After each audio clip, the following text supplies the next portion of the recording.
Next up in this Chaos cosplay is this Force Sword. And just like my plasma gun, it's only wielded by the Karnak twins and certain versions of the Scab captains from Darktide. We'll talk in detail on this sword at the end, but before I ruin this video's retention with my usual rambling, let's dive right into it. First things first, I needed to get an idea of how long I wanted this sword to be. My plan was to use some PVC pipe for the handle and a yardstick for the core support inside the blade. So I held the two together and got an idea of how long I needed it to be in total. And up next, before I could make a template for the sword, I needed to know exactly what kind of sword this was. This Chaos sword has an impaled skull shoved down over the blade, making it kind of difficult to make out the sword's details. So I played and recorded a couple matches against the Karnak twins and some assassination missions against the Scab captain, in hopes of capturing a few shots of that sword in action.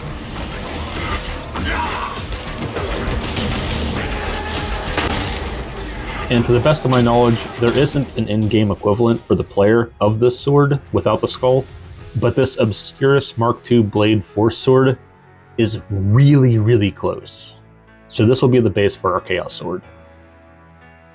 So I got my hands on one in game and took screenshots as best I could from a side profile, and then sent that over to Flash, changed my measurements to inches, scaled the image to the length that I wanted, which would be about 40 inches, and began tracing the sword and making my template. And once that was all printed out, I was able to begin. So to start this one out, just like all my last Sables already got the zoomies. Alright, so just like my other props for this costume, everything's going to be running off a paper template.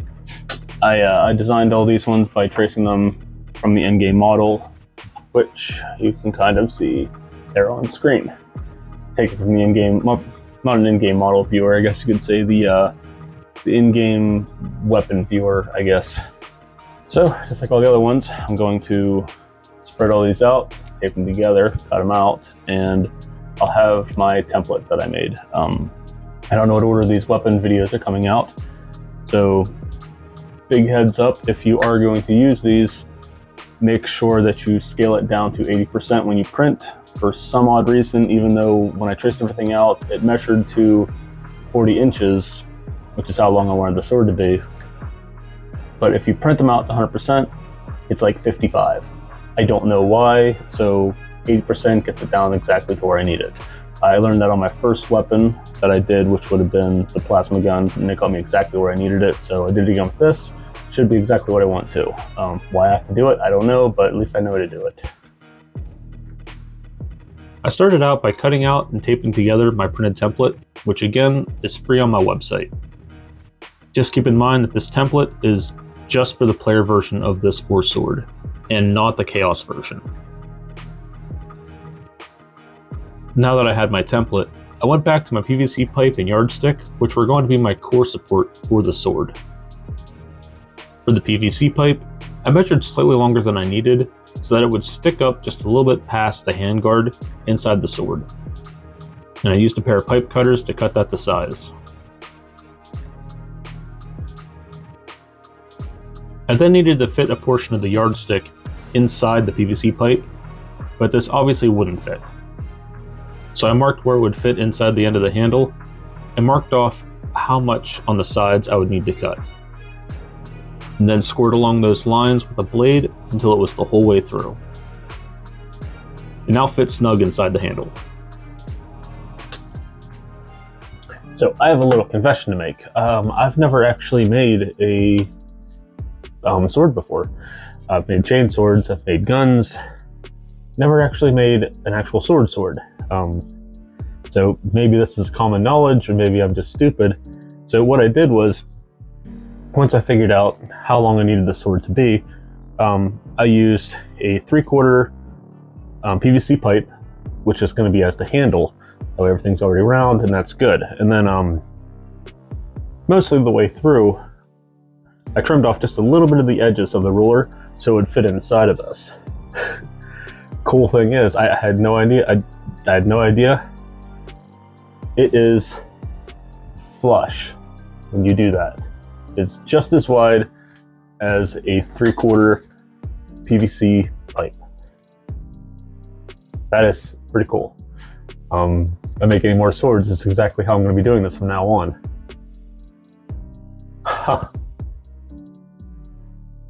I'm impressed.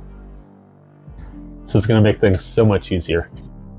So anyway, that said, next thing up I'm going to have to do, obviously, there's still a little bit of twist in this. Not a lot, but enough that I want to make sure it's nice and sturdy. So I still have some gaps, as you can see, both on the top and bottom.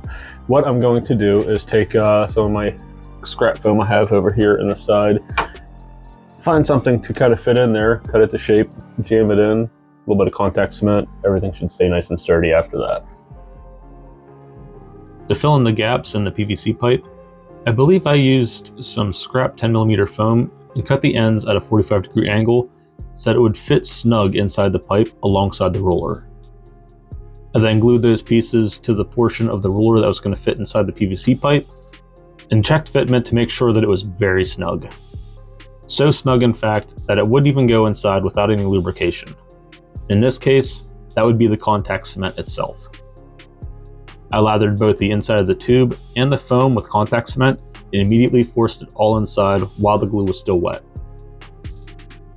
This required a ton of force to get it inside, which is good because once that glue dried, this thing was never coming out, making this now one solid piece.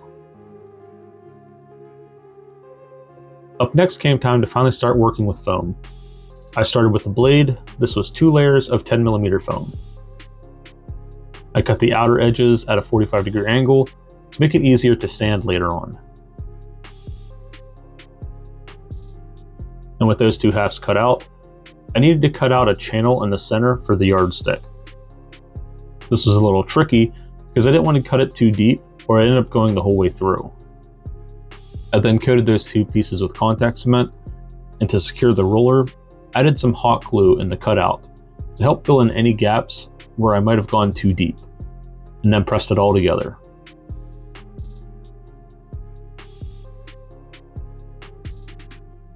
At this point, I realized that the blade was still a hair too thin, and I needed a peak in its center line. So I grabbed a roll of 5mm foam and made 2 more traces of the blade. This time, I cut out a small V shape along the center on the underside to give the blade its center peak. But if I were to apply this directly to the flat surface on the blade, this wouldn't give me the desired peak that I wanted. So I cut out an additional piece of 5mm foam in the shape of a V and laid it down first in the center line on both sides.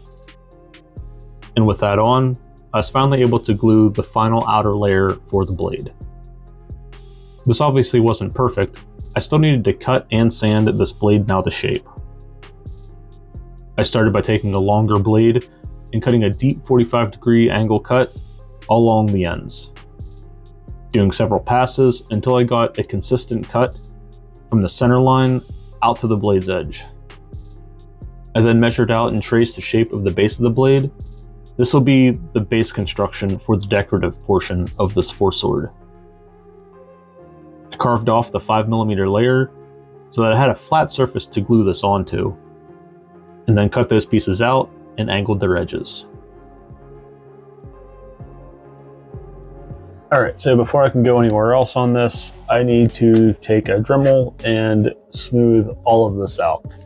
Once that's done, then I can then start working on this whole base assembly, which is mostly going to get covered up by the giant skull that's going to be there anyway. But if you're going to do it one way, you got to do it right. So you're going to do it right. Try to do it right. Apparently I forgot to record footage of me sanding the blade, but it was an insane amount of sanding. But with all that cleaned up, I was finally able to attach the 2 pieces to the bottom of the blade.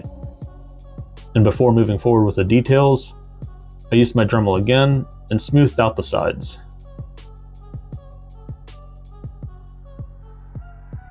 For the details, I started with the handle guard. I believe this was 4 layers of 10mm foam with popsicle sticks inside to keep the end stiff. I hollowed out the center 2 layers to fit around the blade, These 4 layers though would get the guard flush with the base of the blade, so I used some 5mm foam and added 1 more layer to both sides.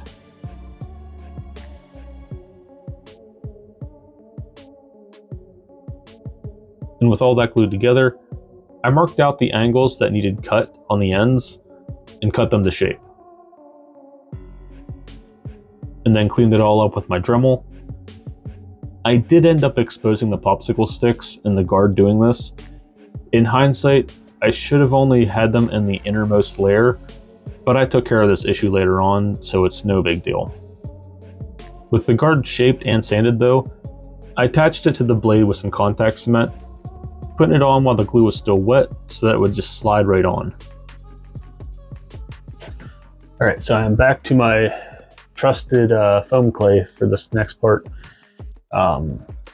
First things first, I hate Hobby Lobby with a passion, but I cannot deny that their product is pretty freaking good.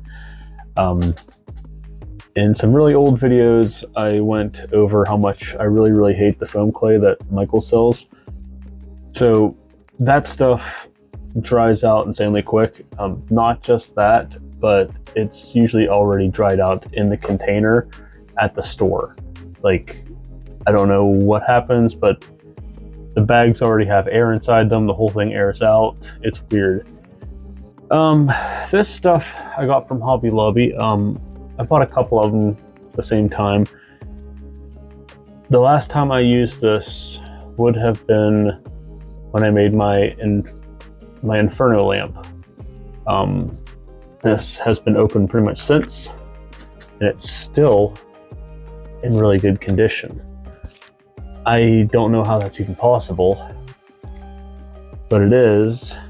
It tells me that the container is sealing air pretty good. So that's really cool. So anyway, done talking about that real quick. Let's go into what I'm actually doing with this stuff. Yeah. All right, so there's a couple small gaps in this that I need to fill in. I did a dumb, and even though I put some popsicle sticks in here to kind of make sure this is nice and sturdy, I forgot when I did it that I'm gonna have to bevel these corners in to let's get that in some light. Yeah, see, kind of bring it into a point a little bit. And because of that, when I went to cut everything in, now we have that. So I'm gonna use a little bit of foam clay to kind of cover that up. Also, there are some gaps from when I ran this up through. I could have just made that flush with this and then cut off that excess in the bottom. That would have worked too. I can't excuse myself for that. That was a dumb decision. But it's too late and I don't feel like remaking the whole thing. I think it's fine the way it is. I can just put this band-aid on it and that'll be fine. I'll use this to fill in some of the cracks around the top and bottom, and I'll let it dry overnight since I'm pretty much gonna be done for the night soon anyway, so this will sit for almost 24 hours before I get to work on it again anyway. So by the time I go to work around it, this stuff will already be dry enough. The next thing I will probably touch up, there are some small gaps that you probably cannot see around this trim and the actual blade part itself. I'll fill that in as well, and then when this is dry, I'll just cut out and sand the excess. Foam clay is a nice little band-aid for stuff like that. It's not just for modeling, it can be something to fill in a gap too, if you have the time to let it dry. And just like I had said, I used my foam clay to fill in all gaps and mess ups that I had done. Foam clay does have a tendency to expand just a little bit after drying, so just be ready to do a little bit of sanding after it dries if you're using it as a band-aid like I am here. Up next were the details. This was a little tricky and tedious because not only was this bit elevated on all 3 sides it was attached to, but it was also layered in the vents, both of which had beveled corners when it wrapped around the side. I probably could have done this an easier way, but I just worked this in layers, cutting off the outer layers, and then each layer along the side, and all of these little E-shapes, and gluing them all together. Somehow it worked, and I attached it to the sword. And from there was just other small little details. A little strip of 2mm foam in the center, and a button in the middle. I also added a little exhaust vent in the side by just using 2 thin layers of 2mm foam. From here I started mocking up the hose for the sword. If you look at the normal Force sword, you can see that a power cord runs along the side and wraps around. However, in this version of the sword, it wraps upward into the eye of the skull. So I mocked up some tubes and got an idea of how large its end caps will need to be. I made the mounting hardware for those tubes and included some internal structure as well, so that when I do attach the tubes later, they'll be able to hold the tubes from the inside as well. Up next, I grabbed one of my many plastic skulls that I have laying around. I started mocking up where the hole in the skull will be. This was a lot of guesswork, and I worked back and forth taking the skull on and off until I got the opening just wide enough to fit inside the blade. And from there, I then used references from my in-game screenshots and got as close as I could to the cracks and breakage in the skull from where it was impaled.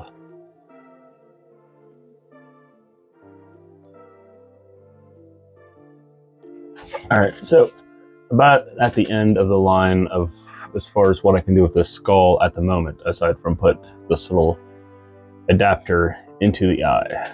Oops, wrong end. And give it a little bit of a twist and a push.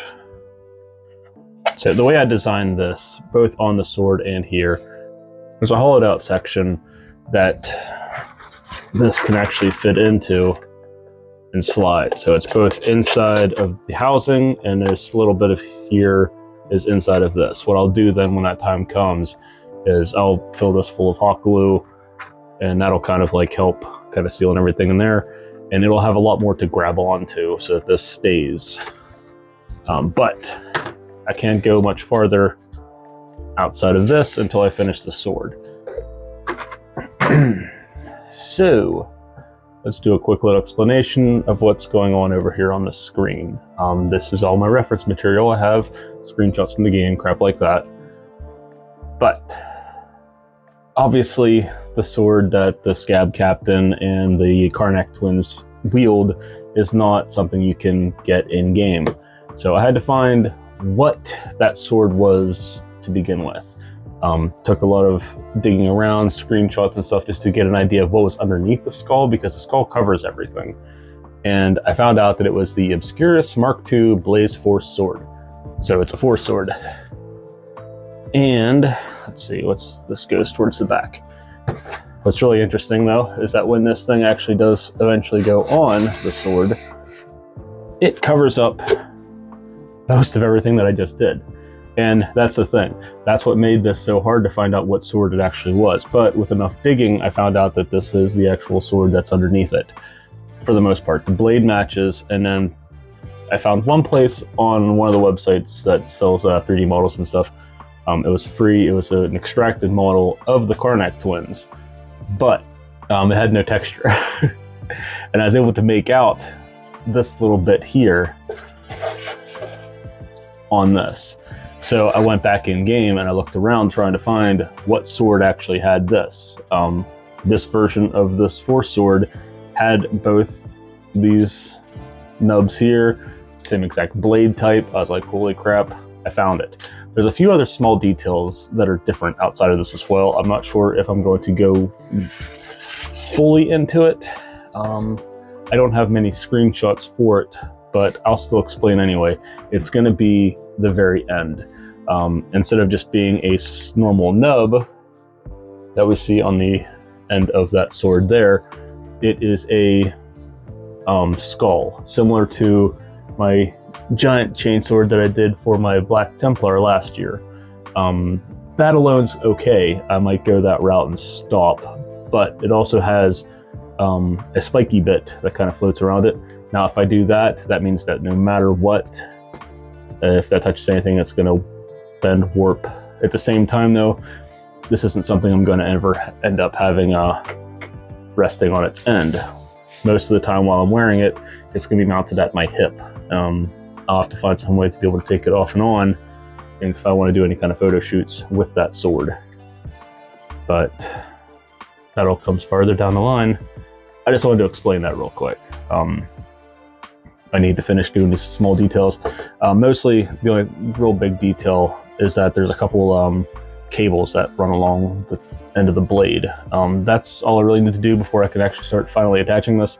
I want to do a couple small things still with the skull to detail it up first before I do any of that. So this might end up sitting for the rest of the day. I don't know. Probably use some foam clay. What I did do, if you saw earlier, was I added some 5mm foam to the inside of this, because this being a plastic skull, you know, this is probably only 2mm thick plastic, and skull's not that thin, so I want to thicken it up a little bit. So I put in some 5mm foam, put them together. That seemed to do the trick. It has the thickness that I want now. It's not doing a great job underneath on the bottom. It's way too many sharp, complicated turns. It's kind of pulling away from it. So once it dries, I might take some foam clay and just fill in those gaps and just do that. Probably not going to see this that much anyway, but you know me, I'm picky, I guess. There's also a couple other small things. I had to do a bunch of screenshot grabs to find it. And on the back of the skull, there's a carved out chaos symbol, and that's really cool. I'm not sure how I'm going to achieve that yet, with this being plastic and everything, how I'll do that, if I'll just carve it, because again, it's only about 2mm, so I can't carve too much out of it. I can probably just maybe Dremel it, draw it out with marker first, use a Dremel just to etch it in a little bit. Could also use foam clay and just add some raised bits and then dig into that. That's a possibility as well. Foam clay probably would be a good idea, because the seams from the molding, I did try to smooth them out, but they are still very noticeable. Foam clay or some kind of sealer is going to have to work overtime to get some of that out. I will have to do my best. It's really noticeable right here on the side. Real bad. But yeah, now, I don't know, that's as far as I am right now. See where I go next. I don't even know. I'm honestly winging this whole thing. So before I did any more skull stuff, I finished detailing the blade with the 2 wires that run up alongside it. For this, I just cut out some square dowels from 10mm foam with a 45-degree angle cut on the ends, and made some caps that were slightly wider, and dremeled them all round to shape. In hindsight, they should have been a little thinner, but what's done is done. And while the glue for those were drying, I moved on to cutting out pieces for the base of the handguard, as this would be my next spot to cover, finishing the handle.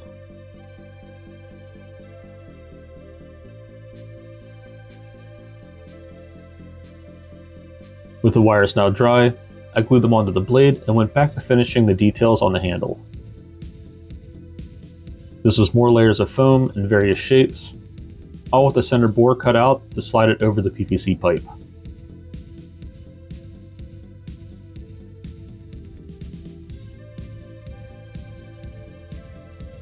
And with all ends of the handle attached, the only thing left was to wrap the handle.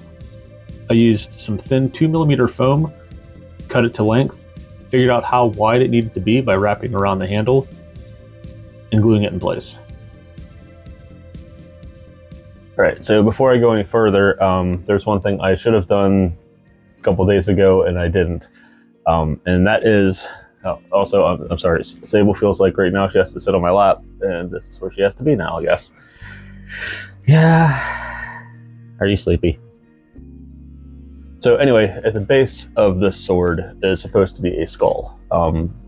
I have made several skull molds in the past. I have skull molds also in the little storeroom. This was made out of hot glue, but the principle is going to be the same regardless of what kind of mold you use. Oh crap, where is it? Guess I'm going to have to get up. One moment. Yeah. There it is. Okay.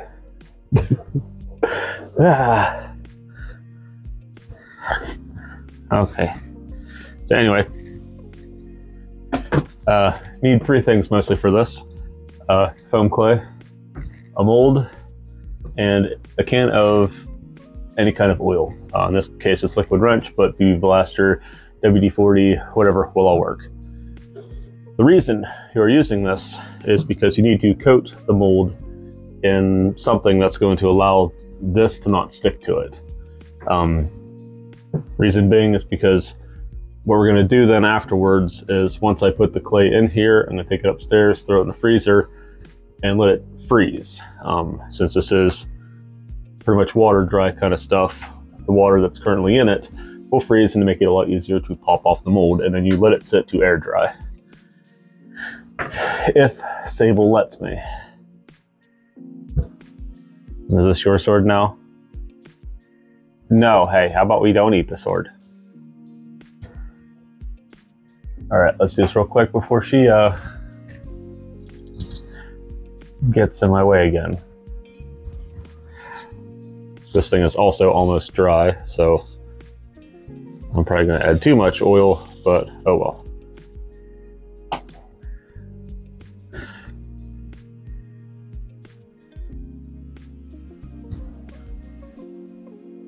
Alright, that will do. Sable, I would really appreciate it if you weren't just hanging out right now. If you ever notice in my videos, there's a little chair right here.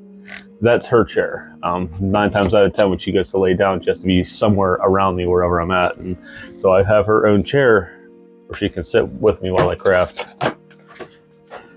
Usually in a safe enough distance so she doesn't get anything thrown at her. Alright, so I'm just going to shove this all in here, press it all in. Like so. You would make sure you give it a good press, that way everything kind of gets into its spot. That should be good. Yeah, now let's take this upstairs and throw it in the freezer.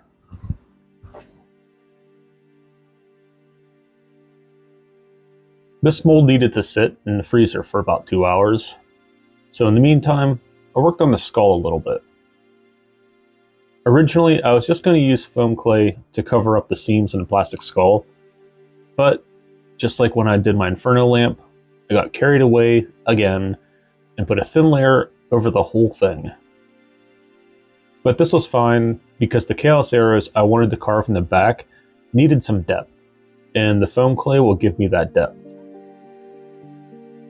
Side note, while I did mention previously that there were Chaos arrows carved in the back of the skull, I'm still not 100% that that's what I'm seeing in my photos. I only really have one photo that shows the back of the skull, and there is a circular indentation, but it could be a crack or something else. But that said, Chaos arrows just look cool there, so why not? Alright, and it's been a few hours now, so I brought it back out. Doesn't need to be that long, just enough to freeze it, so an hour or 2 tops is really all you need. I get to play a fun game of trying to get this back out. Normally it's a lot easier, but because this mold is made of hot glue, the chances of either breaking the hot glue or my fingers is pretty high. This mold does suck. It's one of the few I have left. It's never easy getting it out of this thing, even though I've used this mold for several freaking parts by now. It's slowly coming along. Do I have a flathead screwdriver? I do. Really what I should do is make a couple silicone molds of all these little skulls that I have. It would save me the hassle of having to resort to this, but this is still an effective method. The screwdriver will leave some marks, but when foam clay dries, it does have this tendency to kind of like reshape a little bit. There we go. The foam clay will kind of expand a little bit as it air dries. So there we go. Got that guy out. He's gonna have to sit now and dry for a bit. Actually, thaw and then dry. So this will be another process of waiting. But as you can see, the screwdriver I used in the top is going some indents at the top of his head. That's fine. After this dries, I need to attach it then to the ball on the end and then sand everything clean, and it's eventually going to be smaller than it is now, so no big deal. Is there anything I can do in the meantime? I can probably cut out the bottom teeth. Man, this thing is cold. I'm literally holding an ice cube right now. Okay, there we go. Yeah, reason there's some bottom teeth is because actually I have it right here. Let me grab it for a second. This little glass skull. This thing has been the base for a ton of skulls that I've used in the past with some foam clay using this little hot glue mold. To make one of those, I've covered it in a previous video. I don't remember which one. I've done it in at least 2 videos, I think. One of the ones in one of my Black Templar episodes, I can't remember which one, and another one where I did purity seals. But whole concept, very similar to doing this, is I'll take some of this, spray this down, take my hot glue gun, and then just cover the crap out of this. Let the hot glue dry, peel that right off. The oil acts like a nice little separator to make sure everything separates and doesn't stick to each other. Let that dry, and then you now have a hot glue mold.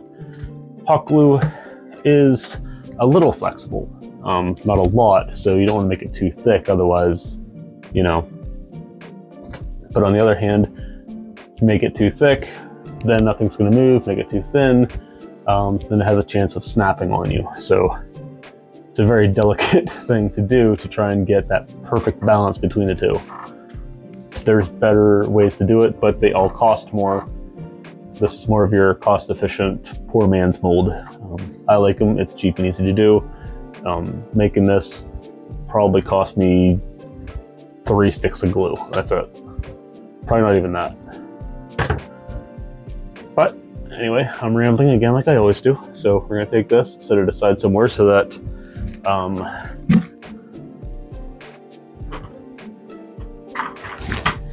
Sable here doesn't eat it.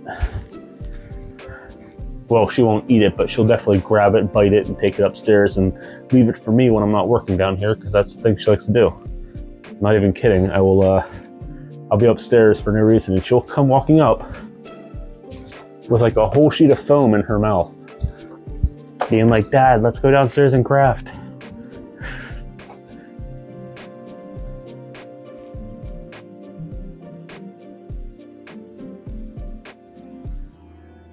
With all the foam clay now dried, I started working on the details for the skull. One detail I did notice was that this skull had a service stud on its forehead. This adds a little bit of neat mystery and character to this skull. To have a service stud, he had to have been of some kind of importance, considering these are to mark someone's length of service. The stud was just a piece of 10mm foam and Dremeled smooth. I also made sure to carve out little cracks around where this would be placed. And also I added cracks on the top and bottom of the opening of the skull. I then freehanded drawing the arrows of chaos on the back of the skull to get an idea of where the arrows should face and how long to make them. And once I had what I wanted, I carved out that thin layer of foam on the skull.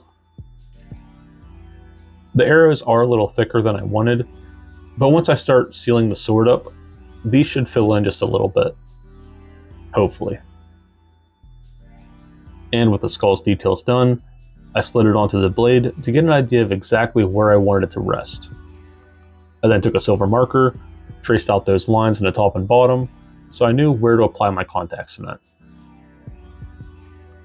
And with the skull in place, I had to attach the hose from the sword to the eye of the skull. I used hot glue to help shape the hose by filling one end with hot glue and bending it to the shape that I needed, using the glue's heat to my advantage. And once it was attached to the sword, I repeated that process on the other end, and holding everything in place with painter's tape until the hot glue dried in its permanent position. Several weeks later. Alright, so we are on the final stretch of this. Really, there's only 2 things left to do. First, I need to take my little skull here, attach them to the base like so, and then maybe make the little crown of chaos that's on them at the end. Then I just need to wrap up around the handle and the handguard, and it'll be done. Should be done. Upon some further investigation, I realized two things. One, there's some additional details on this handle guard. Just like an extra piece on the tips, no big deal. I can do that in like 2 minutes. But I think I might have done a goof. I don't think, I know I did a goof. So originally, I thought, oh, okay, so this is coming down, and from over, it must be coming around and then up. I have one photo. You most likely cannot see it right here. So what I will do is I'll put up a nice photo right there. As you can see, this little block right here should be in front, which means that I have this whole skull on backwards. Yeah, so now I'm debating trying to take the skull back off to spin it, because if I do that, that also means I need to take off these as well. Now, I made these a little too thick, and I'm debating if I take them off, I can sand them down smaller, or just make new ones. I really wanted the sword to be done. We'll see how hard it is to take the skull off. If it's going to be too much of a pain, I won't. If it is, I will, because now that I know it's going to bug me. Doesn't help, I'm always on a deadline too. And alright, well, you'll see in about a minute if I actually do this or not. The skull wasn't that much of a pain to remove. It was really only glued in a few spots around the opening, most of which was easily separated with my X-Acto knife. Once I removed the skull, I removed the wires from the blade as well. This was a little bit more of a pain in the butt, but I sanded it down smooth afterwards, so it was no biggie. I then made new wires for the blade, about half as wide as the previous ones, to get it more accurate to the in-game sword, and glued them into place.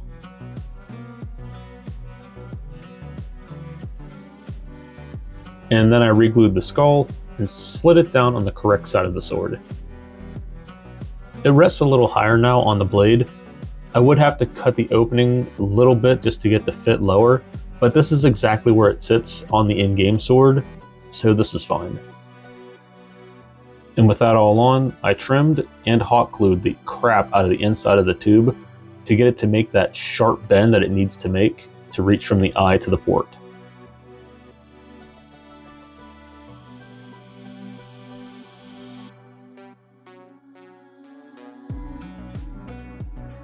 And from there, I made the little additional details for the handguard. I glued the skull in the base of the handle, and used a little foam clay to fill in any gaps around that little skull.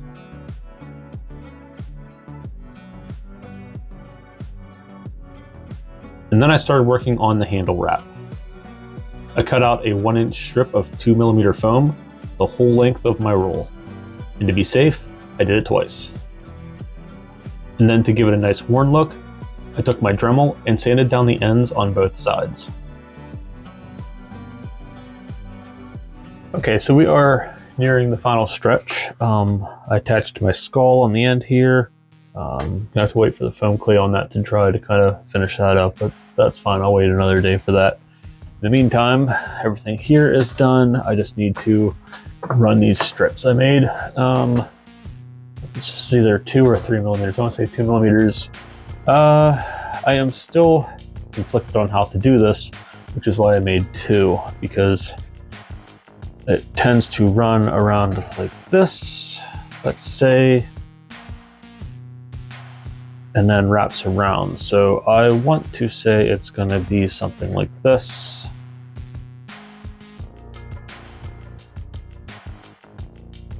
kind of holding everything in place. And then some kind of wrap pattern. This is going to be very fun to do with contact cement. That means we're going to have to pretty much lay down contact cement on both sides. It's not necessarily a hard thing to do, but it will be a hard thing to do after I glue everything because it's going to want to just curl up, which means lots of chances for pieces to touch pieces. And once that happens, this is so thin, if I try and separate it, it's gonna be a nightmare. I'm already calling it now.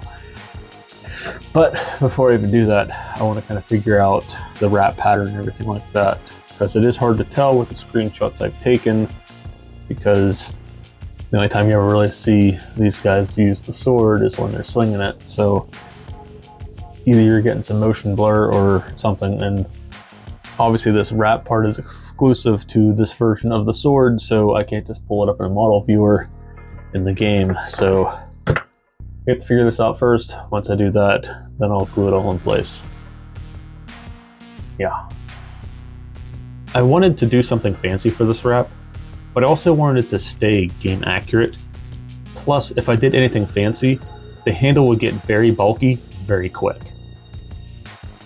So I opted for making it just like it was in the game, where it wrapped around the guard and then wrapped all around the handle in one direction.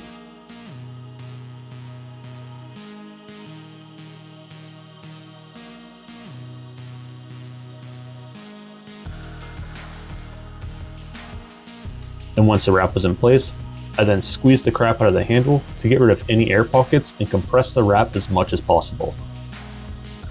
It's still a little bulky, but not too thick to handle. Just thick enough to let you know that it means business. Then I started playing around with some ideas to make the Chaos crown for it. Ended up freehanding a paper template for it, and only used the one half of it to trace out the 10mm foam. And with it cut out, I went through the tedious process of angling every edge.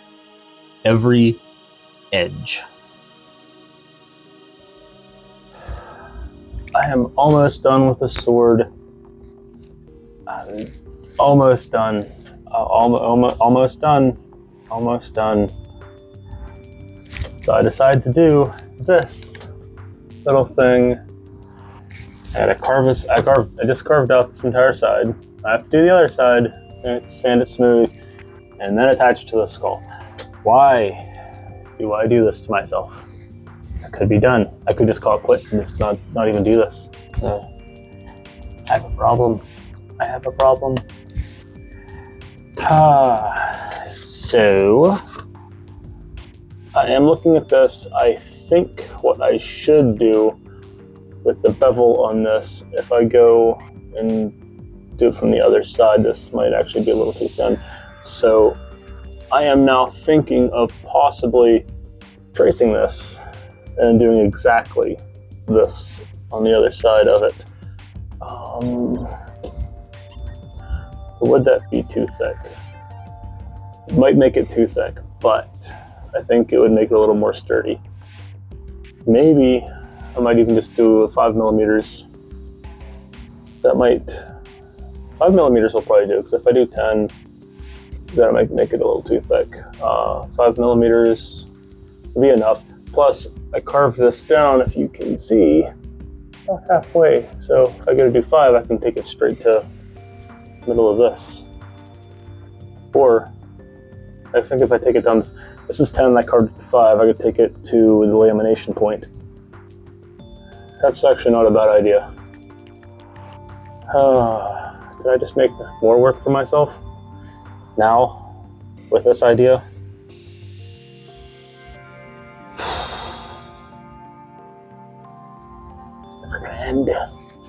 It's never gonna end. So I grabbed some 5mm foam and glued the whole sheet. Cutting it after lamination is a much easier and accurate process than trying to line it up afterwards, so I laid my glue down first. Before laminating the two, I had the idea of putting something inside to stiffen it up. The only thing I had that I could think of was some metal wire, so I cut out a channel and used some hot glue to hold it all in place.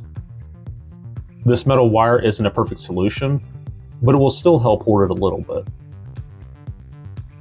And once I laminated those pieces together, I cut out the excess of the 5mm foam and began beveling the edges on the other side again.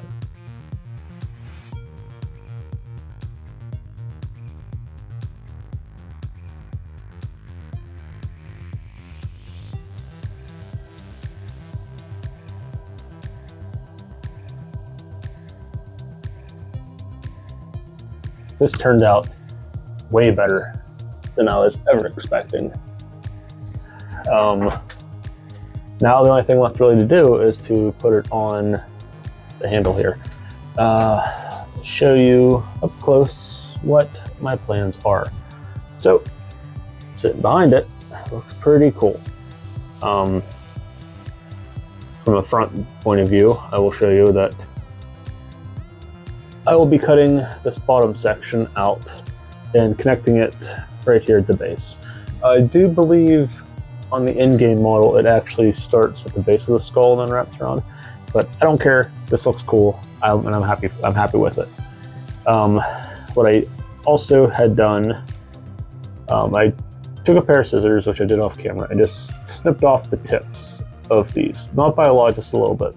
I want them to also touch around the skull. That way there's a little extra secureness there. Once that's done, then this sword will finally be done. After like so many false alarms, it's finally gonna be done. I hope I didn't jinx myself. I really hope I didn't just jinx myself. I mean, I guess I do still have to weather the blade by adding some nicks and cuts and stuff, which I'll do some other day. I don't care.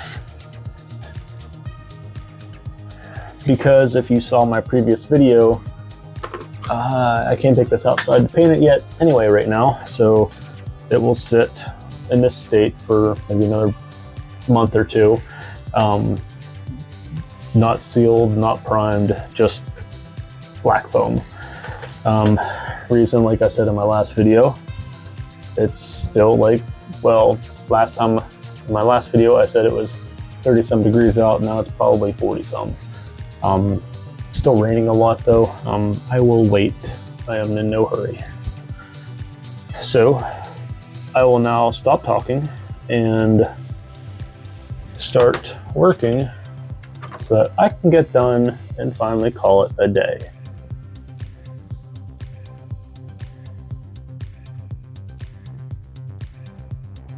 It's going to be awfully close.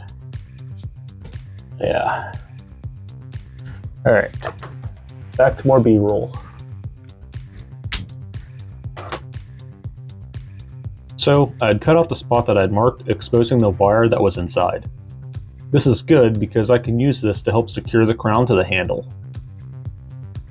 And with a little bit of contact cement, the crown was set.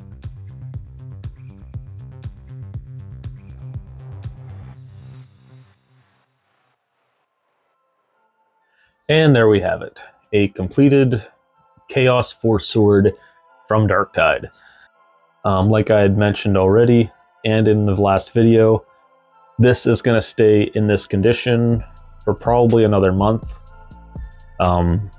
It's still cold outside, it's starting to warm up finally, but I have a bunch of other armor pieces still to do, and might as well just take it all out at once the weather's nice. I might still weather the blade by adding some nicks and cracks into it. I'll do that later, I guess. No big deal. I'll probably do that when I'm in that final stretch before I take everything out and paint it. One reason I do like waiting to take all my stuff out to paint all at once, because it's a weird thing I do, and I'm gonna ramble again like I always do. So part of my process when I'm doing these costumes is that I'll always wait to the last minute to do paint. It sounds like a bad idea, but it always gives me that little extra time to find a small detail that I either want to add or fix or something like that. Because once you hit that paint stage, you know, that's it, you're done. I still have, as of recording right now, 2 months still to build. So I'm way farther ahead than where I'm actually recording. So this still has time. I'll probably wait another maybe 2-3 weeks before I take this out or something like that. I don't know. Once I feel like I'm far enough ahead with all my armor pieces. So what else can we talk about on this? This is something I did want to talk about. Yes, the chaos arrows on the back of the skull. So like I had mentioned somewhere in this video, I wasn't 100% sure if there were chaos arrows scratched in the back of the skull, but I could have sworn I've seen it somewhere.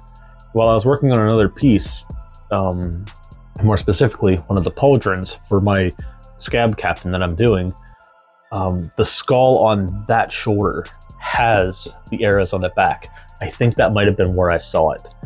There is one screenshot I have where the skull here has a circle cut out into it, but I can't make anything else out because it's kind of a blurry image.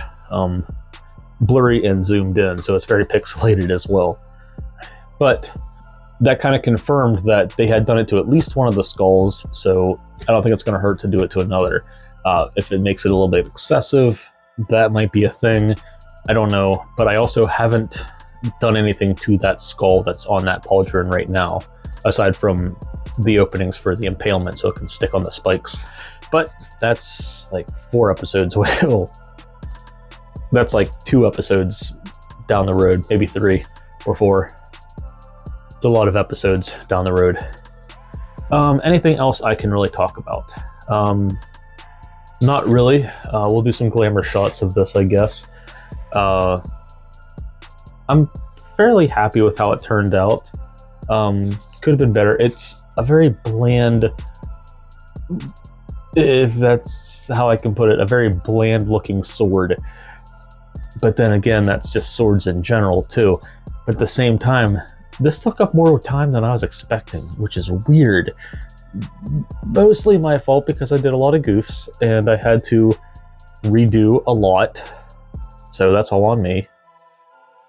But I am actually insanely proud of this little crown on the back here. It should have been higher up onto the skull, but it looks good. It looks good where it's at. And I like it. There's something about the crude nature of a lot of these chaos things that really appeals to me. It's apparently appeals to Sable too. Hey, you hanging out? I don't know. You here to show up at the end of the video? Did you tell them to watch my video? Every time. Every time. Tell them to watch it. But yeah, I'm super excited to finish the rest of this build, and I would not be surprised if I do more chaos stuff later on. So stick around for that, I guess. I will see you in the next one.